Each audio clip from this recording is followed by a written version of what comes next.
आज के वीडियो में हम लोग प्रूव करने वाले हैं prove that the transpose of an orthogonal matrix is orthogonal. तो इस डेरिवेशन को प्रूव करने से पहले हमें ऑर्थोगोनल मैट्रिक्स के बारे में पता होना चाहिए।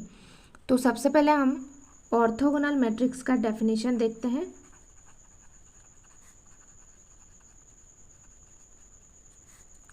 A square matrix is said to be an orthogonal matrix if A transpose into में A equal to identity equal to A into A transpose। अगर ये क्राइटेरिया फिलअप करती है तभी हम कह सकते हैं कि वो जो स्क्वायर मैट्रिक्स है वो हमारा क्या है, एक ऑर्थोगोनल मैट्रिक्स है। लेकिन किसी भी स्क्वायर मैट्रिक्स को हम ऑर्थोगोनल मैट्रिक्स नहीं कह सकते, क्योंकि ऐसे स्क्वायर मैट्रिक्स जो ये वाला कंडीशन फिलअप करती है उसी स्क्वायर मैट्रिक्स को हम ऑर्थोगोनल मैट्रिक्स कहते हैं। अब यहाँ से हमारा प्रूफ स्टार्ट होगा। अब हमें क्या कहा गया है कि prove that the transpose of an orthogonal matrix is orthogonal, यानी कोई ऑर्थोगोनल मैट्रिक्स है उसका अगर हम ट्रांसपोज लेते हैं वो भी ऑर्थोगोनल होना चाहिए।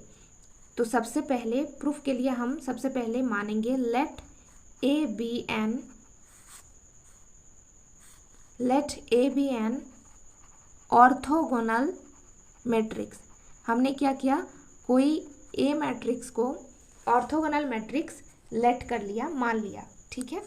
तो अगर ये ऑर्थोगोनल मैट्रिक्स है तो इसका कंडीशन क्या कहता है कि ए इंटू में ए ट्रांसपोज इक्वल टू क्या होगा हमारा आइडेंटिटी, या फिर ए ट्रांसपोज इंटू ए हमारा क्या होगा आइडेंटिटी। तो ये हमारा इक्वेशन नंबर 1 हो गया। तो ए को हमने ऑर्थोगोनल मैट्रिक्स माना है। अब हमें क्या प्रूव करना है कि ऑर्थोगोनल मैट्रिक्स का जो है ट्रांसपोज भी हमारा क्या होना चाहिए, ऑर्थोगोनल।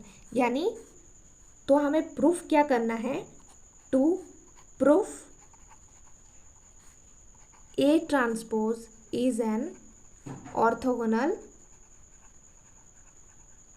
मैट्रिक्स।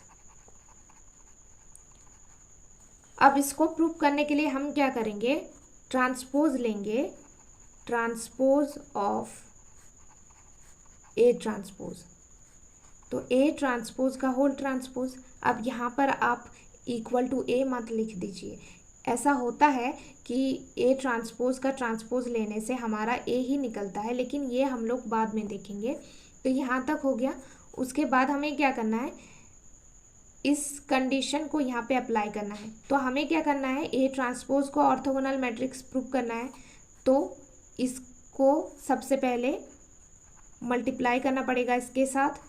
तो ए ट्रांसपोज का होल ट्रांसपोज, तो ये क्या हो जाएगा, और यहाँ पे ए ट्रांसपोज का ट्रांसपोज हमारा ए होता है, यहाँ पर लिख देंगे, चूंकि ए ट्रांसपोज का whole transpose is equal to हमारे पास ए होता है, इसलिए हमने यहाँ पर इसकी जगह पर ए लिखा।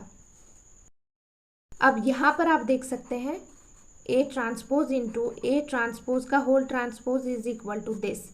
सो ए ट्रांसपोज इंटू ए को हम लिख सकते हैं आइडेंटिटी। कहाँ से, इक्वेशन नंबर 1। यहाँ पर आप देख सकते हैं A transpose into A equal to identity. तो यहाँ पर हम लिख देंगे फ्रॉम इक्वेशन 1 से हम ये चीज़ लिखवाए।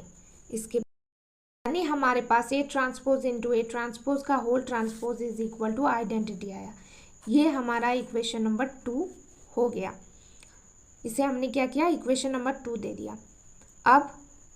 अब हमें क्या करना है, पहले इसको लिखना है ए ट्रांसपोज का होल ट्रांसपोज, उसके बाद ए ट्रांसपोज का को लिखना है और दोनों को मल्टीप्लाई करना है, जैसे कि हमारे ऑर्थोगोनल मैट्रिक्स के कंडीशन में था। सबसे पहले तो हमने इसको पहले लिखा था, उसके बाद इसको लिख के हमारे पास ये रिजल्ट निकला।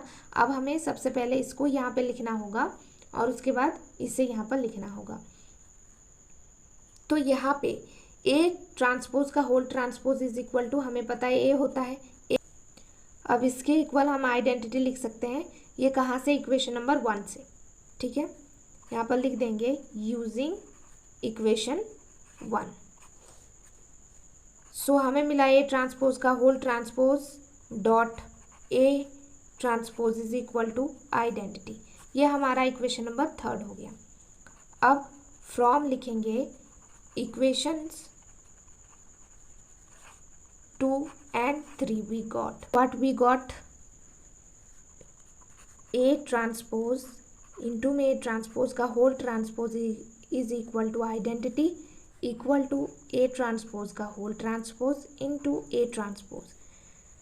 सो ये तो हमारा हो गया डेफिनेशन ऑफ ऑर्थोगोनल मैट्रिक्स। तो लिखेंगे by definition of orthogonal matrix क्या लिख सकते हैं हम यहाँ पे, A transpose is also an orthogonal matrix. Proved. Thank you.